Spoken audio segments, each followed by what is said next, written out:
ఇదైతే జాతర second day morning అనమాట.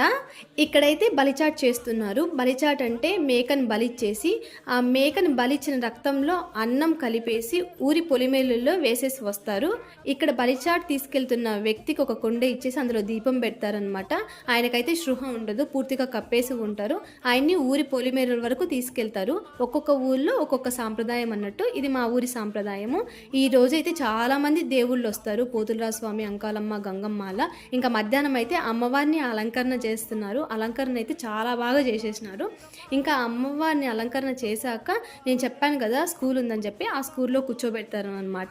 సుమారుగా 1:30 గంట నుంచి 2 గంటల వరకు అమ్మవారి కళ్యాణ కథను చెప్తారు. అంతకన్నా ముందు కొన్ని కార్యక్రమాలు ఉంటాయి అన్నమాట చేయాల్సినవి. అవి చేసేసాక ఊర్లో ఉన్న ఆడవాళ్ళంతా వచ్చి ఒడ్లు దంచుతారనమాట. ఆ ఒడ్లు దంచేసినాక అమ్మవారి కథను స్టార్ట్ చేస్తారు. ఇంకా చేసినాక కథ అమ్మవారిని తీసుకెళ్ళి ఊరేగింపు బండి పైన కూర్చోబెడతారు. ఇంకా ఆ వీడియోస్ నెక్స్ట్ షార్ట్స్లో వస్తాయి. నా వీడియో మీకు నచ్చినట్లయితే please like, share and subscribe to my channel. Thanks for watching.